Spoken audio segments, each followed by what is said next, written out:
Hello, magandang umaga sa ating lahat. Sa mga Ford Everest users, lalo na ang 2009 Ford Everest, yung top of the line. Ito po yung pinaka-first YouTube videos ko. Sana po ay magustuhan nyo. Ang gagawin natin ay kung papaano tanggalin uh, yung molding, yung trim ng ating Ford Everest. Papakita ko sa inyo yung step by step para malaman nyo kung paano tanggalin. Kasi kalimitan, pag hindi natin yun nalilinisan, yun ang pagmumula ng ating kalawang ng sakyan na pwedeng ikabutas ng ating ceiling. So, ito na tayo para makita nyo. So, ito yung sinasabi kong molding, yung trim. So, paano natin ito tatanggalin? Paano nga ba? So, kung magsi-search ka, marami na din na gumagawa ng YouTube nito, pero wala sa sa Ford Everest Classic natin. So, applicable ito sa lahat ng Ford Everest Classic kasi halos pare-pares lang naman ang design. So, siguro parehas din yung gagawin natin. So, kailangan lang natin ng tatayuan, kagaya nitong ladder. So, para hindi ka mahirapan, kailangan mo talaga ng tatayuan kasi mahirapan kang magtanggalin yun kung nasa ibaba ka. So, kailangan din natin ng pangsukyat. Ito po. Para matanggal natin yung molding. Kasi kung wala ka nito, mahihirapan ka talagang tanggalin yun. So, ito na tayo. Proceed na tayo sa pagtatanggal ng molding ng aking Ford Everest 2009 model. Napakaganda ng sasakyan na to. Napaka-comfortable imaniho. Kailangan natin ay i-maintain natin yung kalinisan para ma-preserve siya na lagi siyang maganda. So, simulan natin ang pagtatanggal ng molding.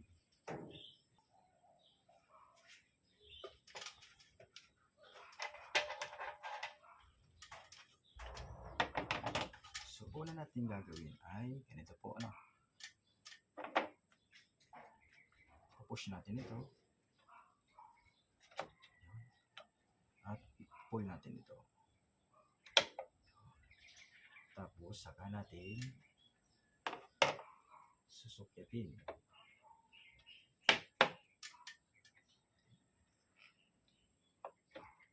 Dahan-dahan para hindi siya masira.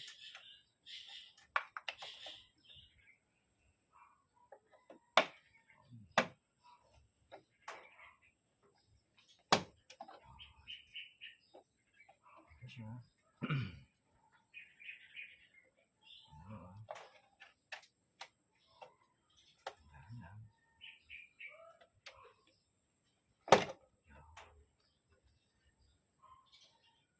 Pangatlo.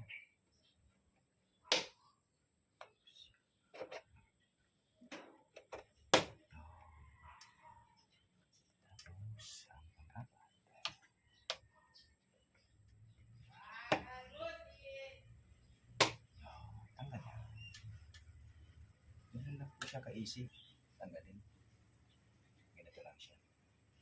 So, pwede natin linisan ito. Kasi, pag hindi natin ito linisan, kakalawangan siya. Diba? Ayan siya. So, may kunting kalawang na nga, kunting kalawang. Lalagyan natin yan ng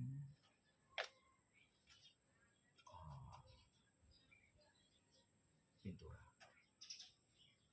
Yung rust converter ang ilalagay natin dito para matanggal siya.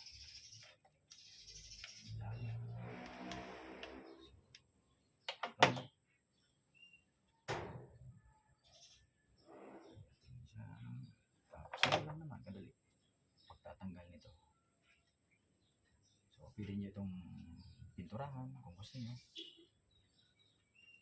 Ganun naman siya. Super init ito.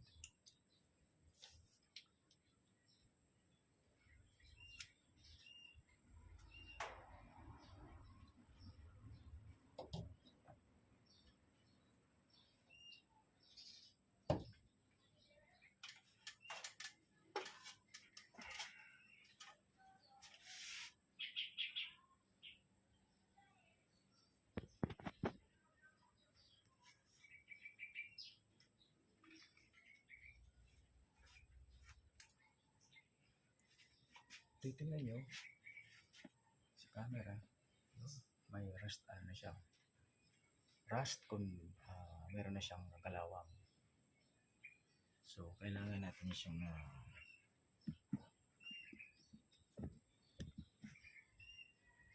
lagyan ng rust conversion. Dito, lalagyan natin dito para hindi siya kalawang. Dito, kalawang. Lalagyan natin ng rust conversion.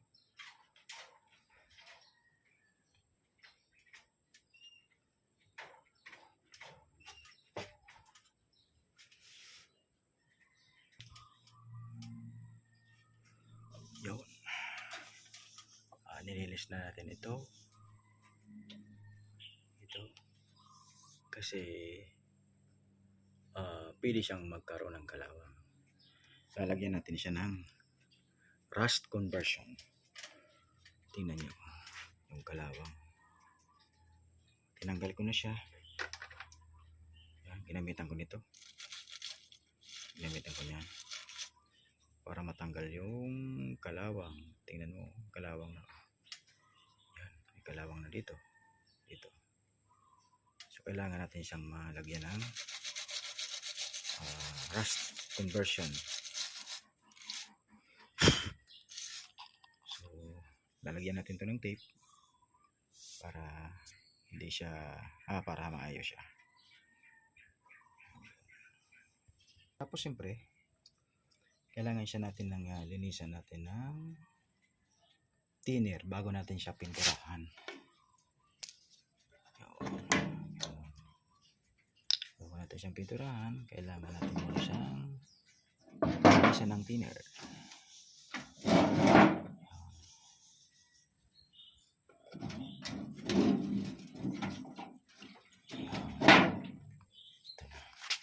Tapos after natin malinisan, lagyan natin ng rust conversion agent. Okay.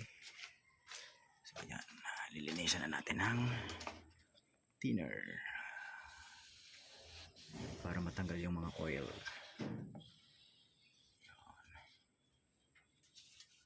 Para matanggal yung mga oil. Para mamaya preparado siyang malagyan natin ng rust conversion agent. Linisan ko yan. Kasi tinanggal ko na lang naman yung molding ng trim, molding trim. So diretso na natin siyang lagyan ng ng pang-protekta sa kalawang. Diretso na 'yon. Diba? Para isahan na yung natin trabaho. Kasi tinanggal na naman natin, diretso na natin pinturahan ng protection. Yun, ganda.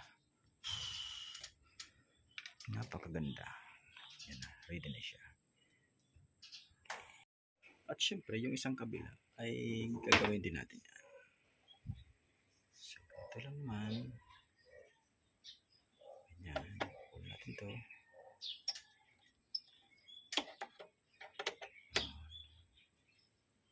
Tapos, ganun din ang proseso.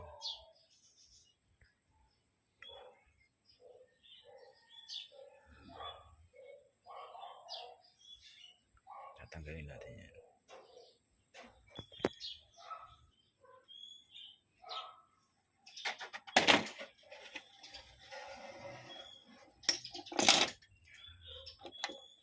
Bilis lang, di ba? Napakabilis. Yun, tingnan nyo. May kalawang na. Tingnan nyo, may kalawang. So, kailangan talaga natin maprotektahan to. Kasi pag hindi natin to naprotektahan, maaring pagmulan to ng talagang kalawang. So, tingnan nyo. So, talagang kailangan siyang protektahan. Yun lang, mga kasama. Pagkatapos natin to, ibabalik lang naman natin to.